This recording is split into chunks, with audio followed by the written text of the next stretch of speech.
ഇനി കുറഞ്ഞ ദിവസങ്ങൾ മാത്രമേ നമ്മുടെ മുമ്പിലുള്ളൂ. ഈ ഒരു സമയത്ത് ഇബ്നുൽ ജൗസി റളിയല്ലാഹു അൻഹു പറയുന്ന ഒരു വാക്കാണ് നമ്മുടെ ഹൃദയത്തിൽ ഉണ്ടാവേണ്ടത്. ആ വാക്ക് ഇങ്ങനെയാണ്: കുതിരകൾ ഓട്ടമത്സരം നടത്തുമ്പോൾ അവസാന ഘട്ടത്തിലേക്ക് എത്തുമ്പോഴേക്ക് അവരുടെ എല്ലാ ഊർജവും ശക്തിയും അവർ ഉപയോഗപ്പെടുത്തി മുന്നോട്ട് കുതിക്കാൻ വേണ്ടി ശ്രമിക്കും. ആ കുതിരയോളം ബുദ്ധി നിനക്കില്ലാതെയാകരുത് എന്ന് മഹാനവറുകൾ പറയുന്നത് കാണാൻ കഴിയും. അപ്പോ ഈ പരിശുദ്ധമായ റമദാൻ അത് അവസാനത്തിലേക്ക് അടുക്കുമ്പോൾ നമ്മൾ കൂടുതൽ സ്ട്രോങ് ആവുകയാണ് വേണ്ടത് ആരാധനകളുടെ വിഷയത്തിൽ. പൊതുവെ നമ്മളൊക്കെ കണ്ടുവരിക റമദാന്റെ തുടക്കത്തിൽ വലിയ ആവേശവും പള്ളിയൊക്കെ നിറഞ്ഞ് കവിയും. എന്നാൽ റമദാൻ തീരാനാവുമ്പോഴേക്ക് അതിന്റെ വളരെ പ്രധാനപ്പെട്ട നല്ല നല്ല ദിനരാത്രങ്ങൾ വരുമ്പോഴേക്ക് ആളുകളൊക്കെ അതിനോടുള്ള വില, അതിനോടുള്ള മതിപ്പ് ഹൃദയത്തിൽ നിന്ന് നഷ്ടപ്പെട്ട് അങ്ങോട്ടും ഇങ്ങോട്ടൊക്കെ ഛിന്ന ഭിന്നമായി പള്ളികളൊക്കെ കാലിയാകുന്ന ഒരു രംഗം കാണാറുണ്ട്. അത് ഇതിന്റെ ഒരു മഹത്വം നമ്മൾ മനസ്സിലാക്കാത്തത് കൊണ്ടാണ്.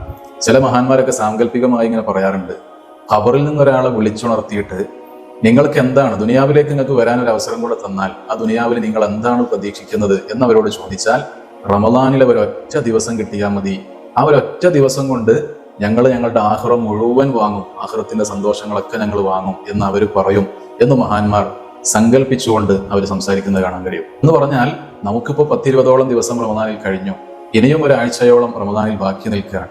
ആ ഒരാഴ്ച നമ്മൾ ശ്രമിച്ചാൽ മതി. ഇതുവരെ ശ്രമിക്കാത്ത ഒരാളാണോ, ഇതുവരെ ഖുർആൻ ഓതിയിട്ടില്ല, ഇതുവരെ ദിക്റിലേക്ക് മുഴുകാൻ സാധിച്ചിട്ടില്ല, ഇതുവരെ അങ്ങനെയൊരു റമദാനിന്റെ ആ ഒരു പരിശുദ്ധിയെ എനിക്ക് അംഗീകരിച്ചുകൊണ്ട് ആരാധനകൾ ചെയ്യാൻ കഴിഞ്ഞിട്ടില്ല എന്ന് വിഷമിക്കുന്നവരാണോ? വിഷമിക്കേണ്ട, ഒരാഴ്ച ഇനിയും ബാക്കി കിടക്കുകയാണ്. ആ ഒരാഴ്ച നമുക്ക് അധ്വാനിക്കാൻ കഴിയും. ആ ഒരാഴ്ച എന്ന് പറഞ്ഞാൽ അത് സുഹൃതങ്ങളുടെ ലൈലത്തുൽ ഖദ്റിനെയൊക്കെ പ്രതീക്ഷിക്കപ്പെടേണ്ട ഒരു 1.5 ആഴ്ചയാണ്. ആ ഒരാഴ്ച നമ്മൾ നന്നായി പരിശ്രമിക്കുകയാണെങ്കിൽ ഈ റമദാൻ നമുക്ക് അനുകൂലമായി തീരും.